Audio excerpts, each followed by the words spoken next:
Good morning everyone. I am doing a video. I'm abroad right now, really enjoying the lovely weather.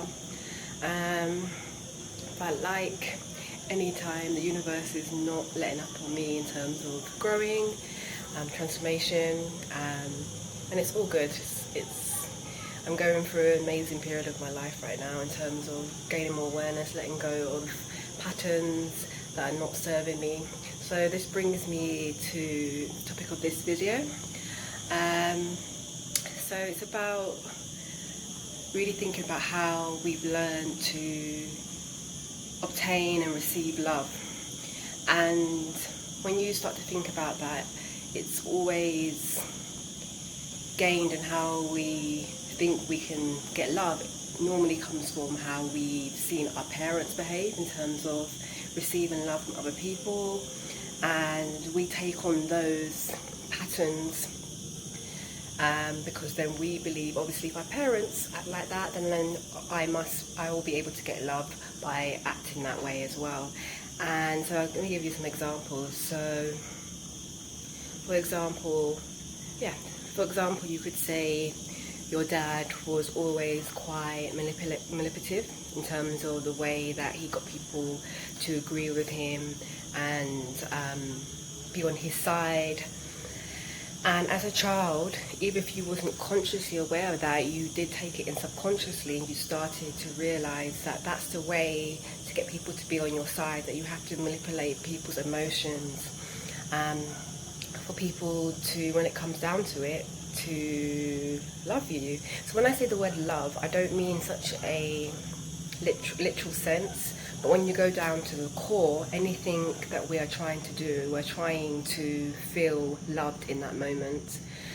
So when we're really honest and aware of that, you realize that every decision that we make or do not make, it comes down to that point, down to wanting the outcome. I'll give you another example. So you could have had a mum that was always had a label of wanting to be a nice person, a good person. I've done a post about this before. So always, and there's nothing wrong with that, but it's when it turns into a program, you're over compromising yourself and not putting yourself first, and not listening to what you need and what your body's saying to you, what your intuition's saying to you. You're always putting people above. And as a little girl, a little boy, you watch that and you realise, okay, that's how my mum behaves. That's how, on some level, she obtains and receives love. That's her control mechanism. Being in this world as a baby, a young child, you're trying to navigate, when it comes down to it, feeling loved. And the two people that you're going to look up to the most in nearly every case is your mum and dad, or the people that you see as your caretakers.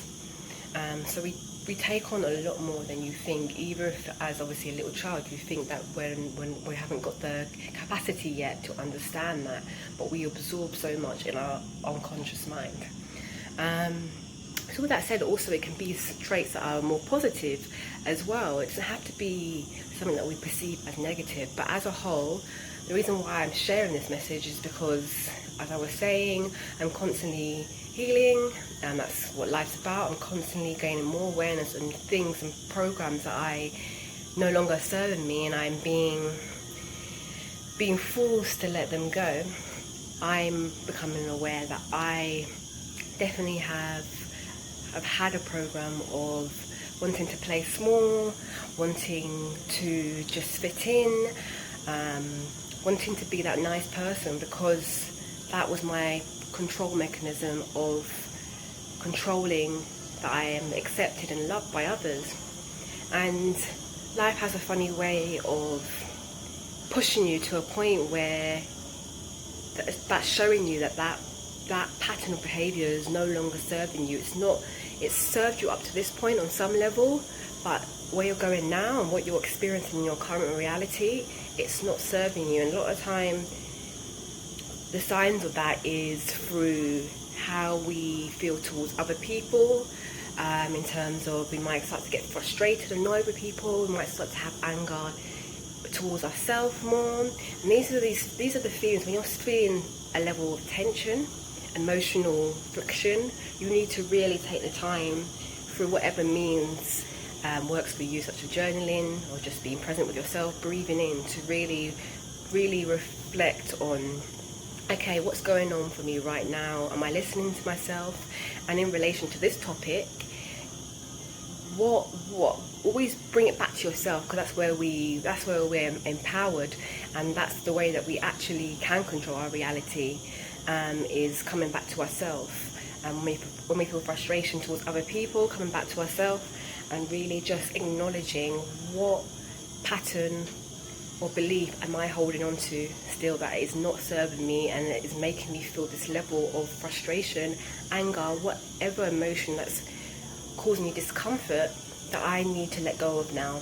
And it just brings me back to my message that I always push, is that even when we feel a level of discomfort, pain, sadness, we feel emotional in terms of we're crying or we're feeling hurt by someone, never in those moments doubt, and even if you do, this is a reminder not to, is never doubt that God is not with you and we're just here to suffer, because that is not the case. The beauty of starting to gain self-awareness is that we start to learn that what we're experiencing, this contrast, and we do live in a world of contrast of feelings, is that these things are coming up, so we can let them go and let go of that weight, so we can become more of ourselves and feel joy and happiness more in this present moment, this reality. So yeah, with that message, I'm literally sweating. It's so warm here. I'm going to wish you a great Sunday, and I'll be back with another video soon. Okay, take care. Hi guys, and I just wanted to add as well something else I've missed in the video. When we start to let go of these patterns in terms of what we believe we need to be or what we believe we need to do to gain love, we actually realize that we can be more of ourselves and receive love, and just really taking that feeling of, and that just taking in that experience that you can be truly yourself and still receive love. And that's what on a subconscious level, your ego, I'll talk about that more in another video, that's what our ego is about, trying to control and keep us safe, but doesn't mean it's not always the wisest information that we're receiving. And the ego is a lot to do with our voice, where we feel insecurities and fear. To give you a brief summary of what that is, but generally, so our ego is trying to keep us safe, so we have these patterns of behaving in a certain way. And I'll use myself as an example, compromising myself. And when you get to a certain point where it's time for you to let go of those beliefs because it's not serving you, it's not serving you at all, just really, when you're maybe struggling to let that go, just really take in the fact that actually you can let go of that, you can be more of yourself, completely yourself, and what will show up in your reality will be a reflection of that, in terms of it will just literally be a contrast to your old belief, and you'll just realize that actually I don't have to compromise myself to be loved. So with that, I just wanted to add that message. It really just encompasses and summarizes what I was saying to you. So with that, have a great Sunday, whatever you're doing, and I'm definitely enjoying myself. I'm literally sweating because it's so hot. Okay, bye.